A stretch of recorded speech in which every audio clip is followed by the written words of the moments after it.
Hey, happy Thursday. Keith Pitch here. It is 10 a.m. on, I just said Thursday. It's time for Real Estate Now. Stacy, how are you? I'm doing great. Stacy Chevalier here. Good to see you this morning, Keith. Very excited about today's show, but first let's jump into our weekly update. Yeah, let's jump into the weekly update. We always talk about rates because that's what we do. Mortgage rates, they fell just a little bit. It's big, bold letters here that say mortgage rates fell, but they fell 0.08%. So nothing of consequence. It does continue to move down the trend from where we peaked up yesterday, and we got back to the week prior. But I think the big news from this week was that the FHFA was a little bit remorseful. Well, I don't know if they were remorseful, but they at least walked it back. They gave us a little bit of time to get ready. Yeah. Which really, it sounds to maybe a consumer, we got a lot of time. It moved from September 1st to December 1st.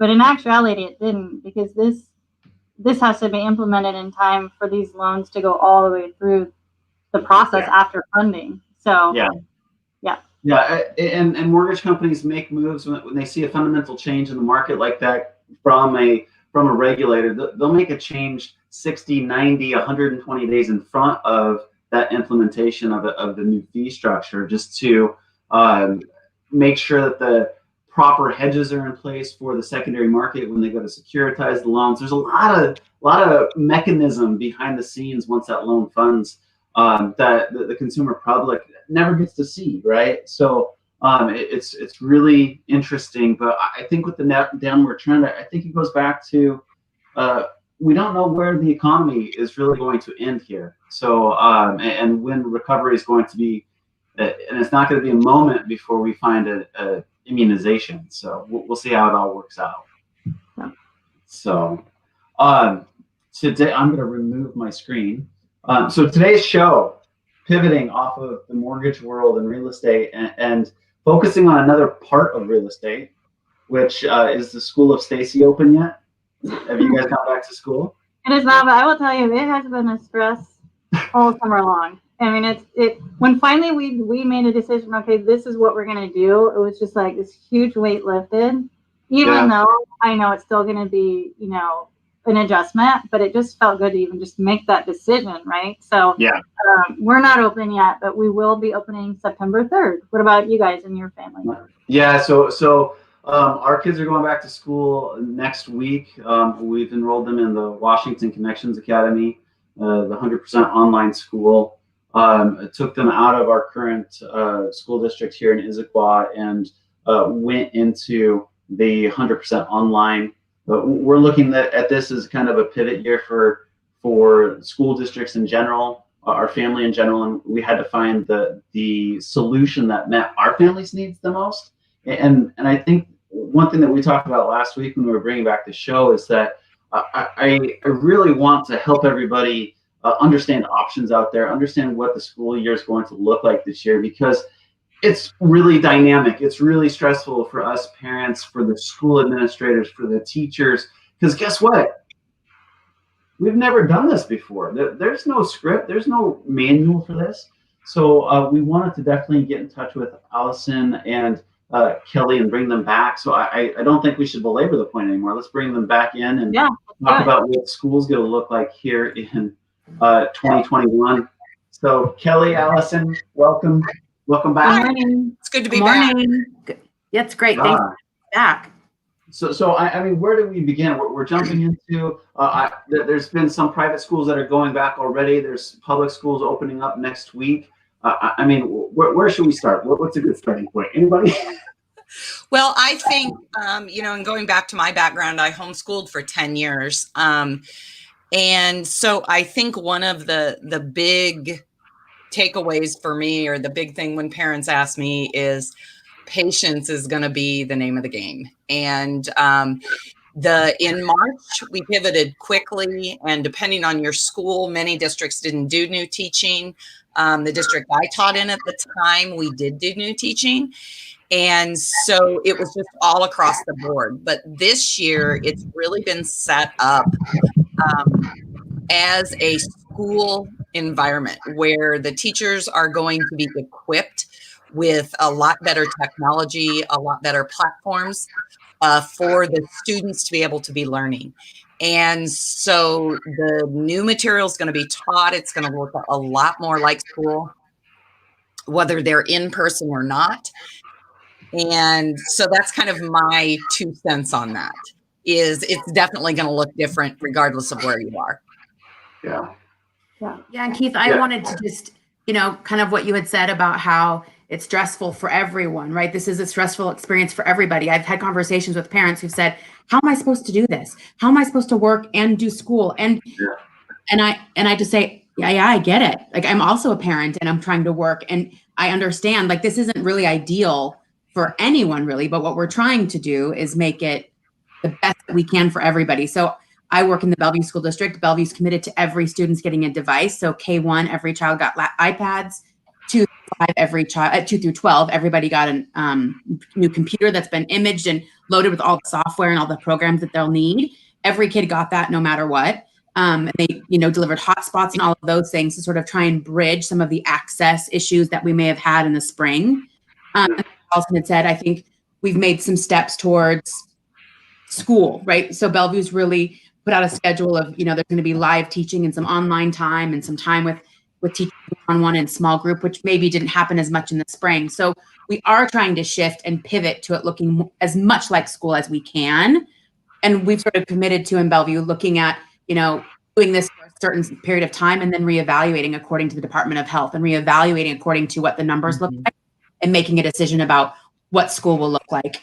Parents were surveyed to say, do you want your child to be virtual all year or a hybrid model? So if schools were to open, they'll do some sort of hybrid between online and in person. And so we've got to balance that part too. So when schools do open, some kids will be going on different days, and it's a bit of a puzzle, right? It's a puzzle for everybody. And I think for me, it's really about grace. It's a big for everybody. How I had a parent say, well, what am I supposed to do? How am I supposed to work? I guess I could work at night. And I'm like, you have to figure out what works for your family and how it will work for your family. And I think that's the part that everybody's just not sure about, because it's challenging. Yeah, it's super challenging. And I think, Grace, I'm glad that you brought that up, because I was going to say, your word that you were using before we went live was grace. I think one thing that will also have to come into this pivot is the business community. And I call them the business community that has a large population of parents at home that have kids. We all as a society have to come together on this one and work through it. So it's a very interesting time right now. So yeah, and I think Allison was sharing before we jumped on, was it the Kent district? They also found a way to make sure every student had a device. Yeah, Kent is actually a 1-to-1 district, and so they, they're a very diverse socioeconomic district, and they for some reason in January ordered hundreds of hotspots. And they have gotten the funding to up those hotspots. So every student will have a hotspot instead of every family. And so I think that what we need to understand too, having, been an admin's kid growing up, is public schools only have the funding they have. They can't do without funding. And so that's one of my things as a parent, as a grandparent, as an aunt or an uncle, or even just as a person in society. We really need to think about, how are we funding our schools? Are we funding them to do the job we're asking them to do? And the fact that schools are doing this is an incredible testament to your educators, your teachers, your admins, your EAs, all of those people, that they're willing to forego their own comfort to make sure that, thousands upon thousands of kids will get an education they deserve, no matter what their socioeconomic makeup is. And so I think that's a testament when you think about that grace. Let's also think about what schools do, which we talked about in our last segment. We now know what schools do. They're not just educating, they're, that childcare for kids. They're allow parents to work and earn money. And in a lot of cases, they do it, teachers do it out of their own pockets a lot of times. And so I think the fact that, Bellevue and Kent and all the other districts have gotten hotspots out to kids and computers out to kids, and the funding for that it takes to do that. Yeah. So if we circle back to what are options for parents, I'm just going to take a stab in the dark and everyone jump in here. But so we have homeschooling as an option. We have choosing a virtual academy.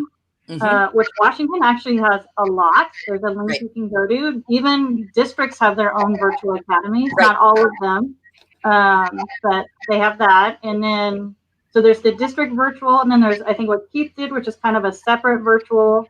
There's private virtual programs, and then there's the public schools, which you follow whatever the district decides.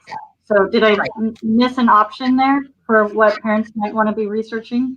No, I think, and homeschool is definitely an option as well. And the Washington homeschool law is extremely easy to follow. You can go to, I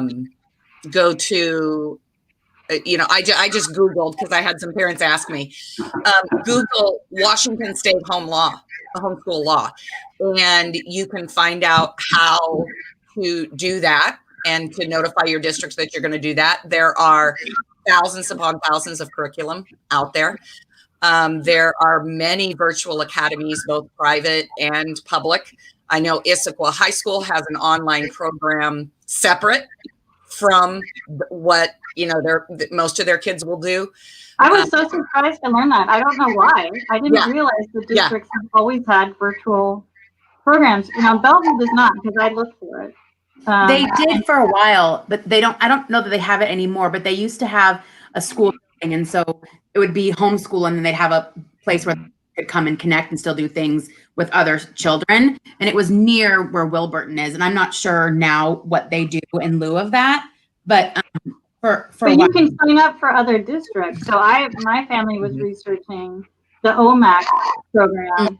So you can, even if your district doesn't have the virtual, you can look at other ones and see if you can get accepted.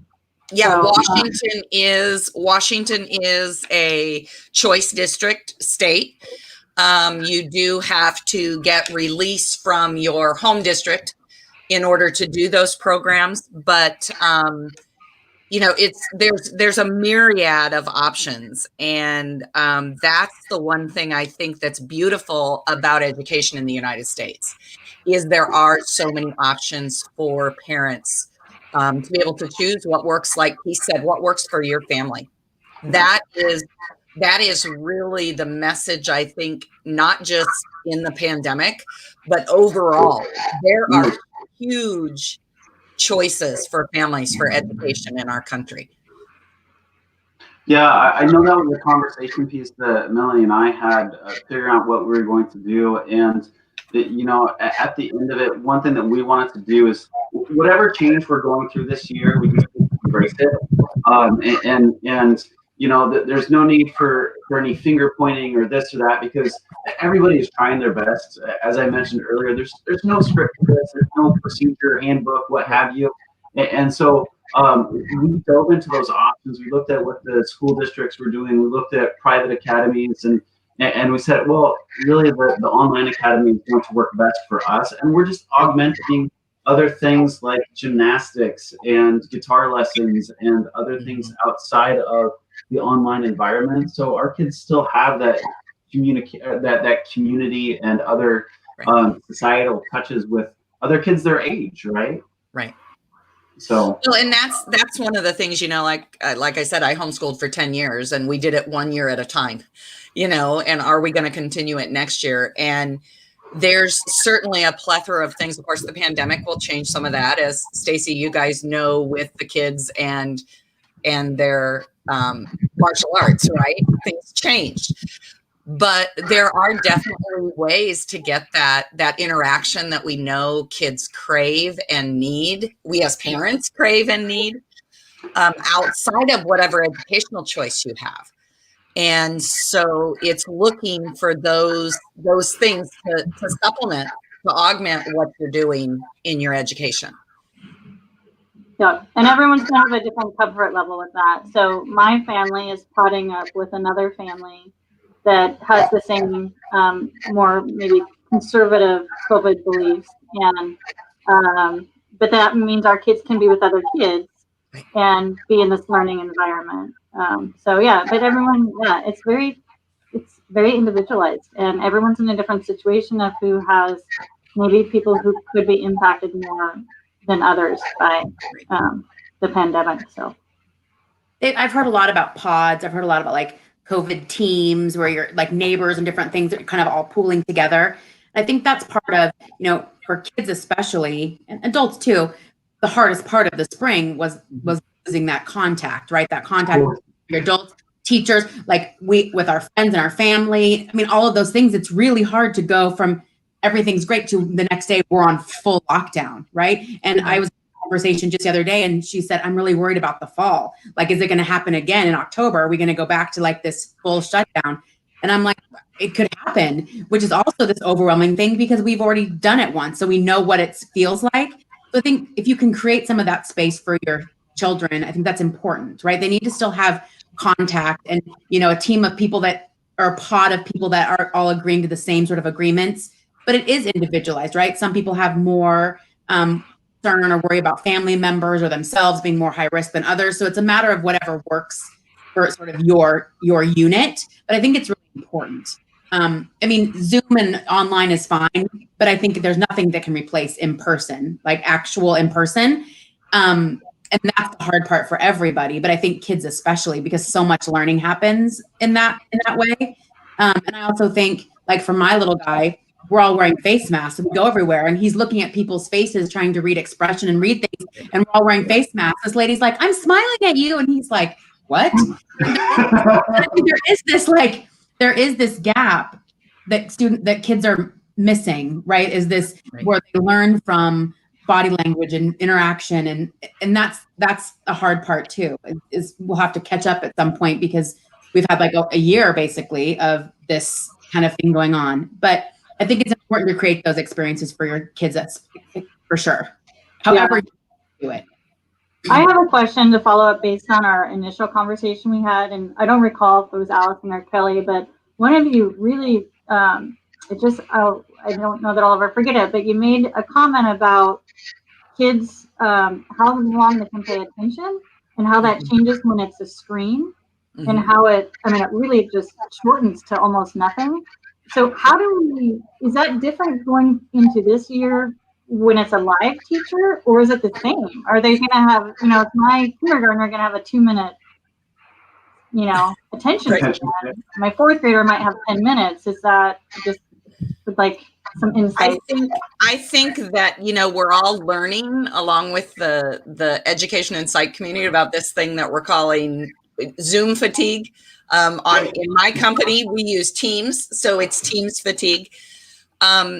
But I think that I think it's very real. I find myself. My husband just asked me. He goes, "Aren't you working today?" And I said, "Oh, I'm working." He's like, "You sit down for like 5 minutes." But he's going into the office every day, so his situation is different. His hasn't changed, and so I think that as teachers, I think we're aware of that.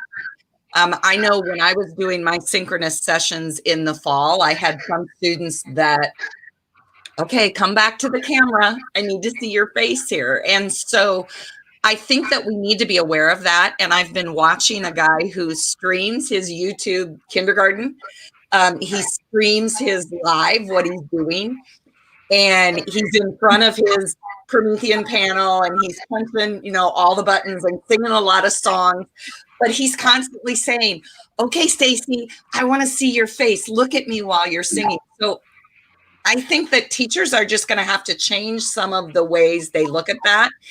And parents, on the other hand, you don't get to see the middle of a classroom and all those little things that go on that you're seeing now, right? We as teachers do that instinctively, right? We get their attention instinctively. And, it's something that is just, we're good at, right? And so you as a teacher, you as a parent, you might be thinking, no, you need to stare at that screen. Whereas a teacher, we have ways of knowing whether the kiddo's engaged or not. And so I think we just need to be really aware of that. And I don't think that the attention span issue changes any. I think we just have to, again, what Kelly said, that grace, allow your teacher to engage your kiddo in the way that they feel they need to. Because for teachers, this is what I've thought. Kelly mentioned the masks. If I was a teacher in the classroom, and I've noticed this on my virtual trainings, I cue on your faces, right?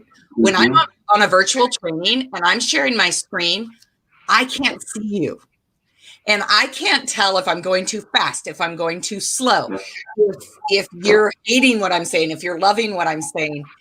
And so we need to, again, offer that grace to everybody, no matter what side of the camera you're on, and be like, okay, I understand, Henry, you need a break from the computer right now, and you need to not sit at that screen. Hey, teacher, is it okay if I turn the screen off and Henry dances while I guarantee you he's listening, but he just can't sit in front of the screen that long. And so I think that's important for us. The communication with the teacher is going to need to really be ramped up if you're seeing things with your kiddos, with their attention span and with all of that. Kelly, what do you think on the behavior specialist side of that? Yeah, I think, Allison, what you're saying makes a lot of sense. I also think I had this conversation with a friend of mine who teaches kindergarten and has for a very long time. And she's like, how is this going to work? And I said, well, I still think you do your calendar in the morning, but then you give them a quick break and say, okay, everybody get up and let's do, and they're all doing a quick break. And I think it's going to look like more breaks more frequently for a little short durations. We've kind of explored in my school about maybe doing some kind of like school-wide radio station or school-wide podcast where, announcement comes on every 20 minutes and it's like, okay, here's a song. And when the song's over, everybody's back on screen. So that it's a cue for kids so they can sort of moderate themselves and say, oh, it's a break time. And when the music's off, I go back to what I'm supposed to be doing. I think there's this misnomer that kids have to be staring at a screen for 3 hours to learn something. I mean, there's research that says, like, if you're an adult and you're doing something and you're doodling and you're coloring, you're actually taking in a lot more and you're still focusing and be able to internalize that when you're not staring at something for 3 hours. Right? As an adult, I can't stare at a screen for 3 hours. I get up, I walk around. So allowing your child to get up and stand up. And in the classroom, sometimes we have kids who stand up at their desk or who pace in the back. They're still engaged, but it's what they need to be doing. And so I think having grace for your student, that might be what it looks like. When they're having a moment, I saw a video of a little 5-year-old who had a breakdown at the computer because it was really hard. That's a kind of take a step back and say, we're just going to take a little break. So knowing your kids, knowing your students, knowing sort of what they need and being clued into that and giving them freedom to express that to you. This is really hard. I need a break. Can you help me? Like giving them the language and the tools so that they can sort of advocate for themselves is going to be really important because you have to figure it out. It's not how we normally do school, right? So we have to be able to give them some tools and strategies so they can say, this isn't working for me. I need to take a break. I need help. I need to stand up, whatever, and to be okay with that. Because my kids in the spring were like, we're living our best life because my ADHD son could have one headphone with his music and listening and drawing and typing and doing 45 things and probably was more engaged than he ever was sitting still in a classroom. Mm-hmm. My 16-year-old freshman, well, she'll be a sophomore, but was a freshman. She's like, I can eat, I can get up during a 10-minute break. I can go outside and run. Mm-hmm. All of these things that they discovered in how they were learners, they already knew, but they couldn't do in the classroom. And so I really think as parents and as teachers, this is really a lesson for us in learning style and in individual how a person works. Like, I know when I go into a meeting, I have to sit in the front row, because if I don't, I'm not paying attention because everything's going on.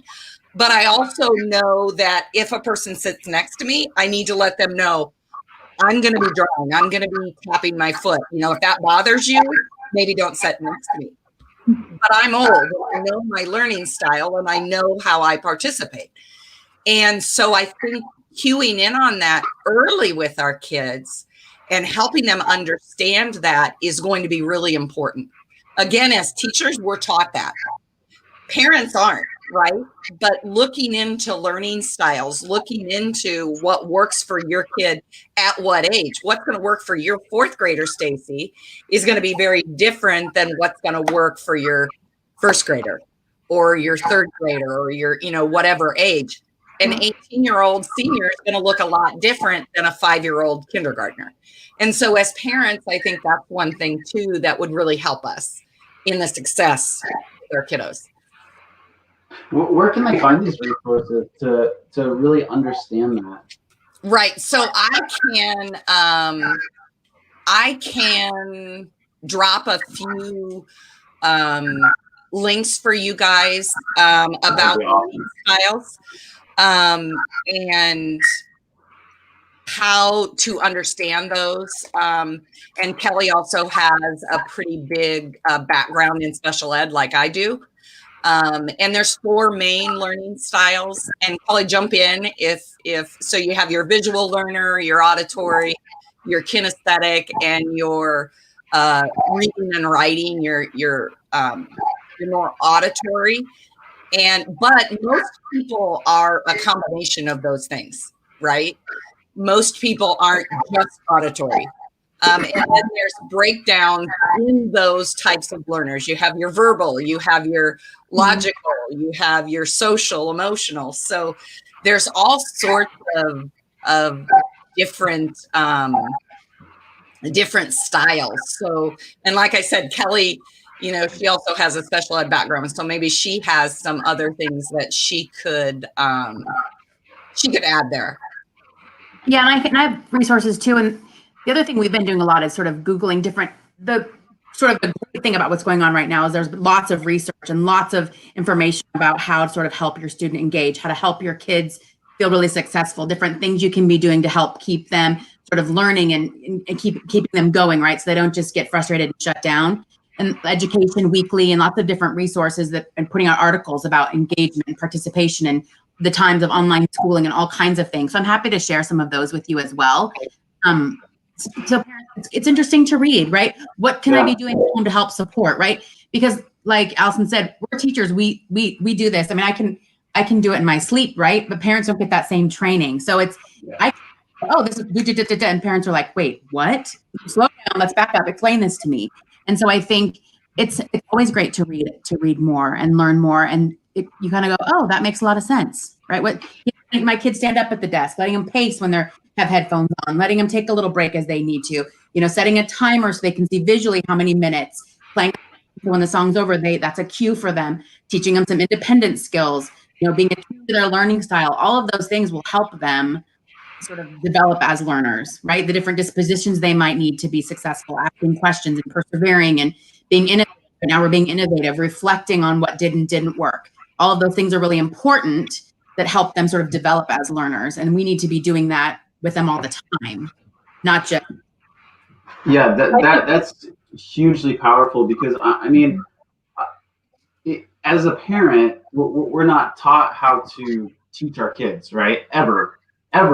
And now we are the number one go-to personnel with relationship to our kids' learning and engagement because especially since we're not having them in school at a distance, we have to be that person. So I think that I love those resources because Melanie and I have been reading a handful of those. What other resources do we have parents for our own sanity?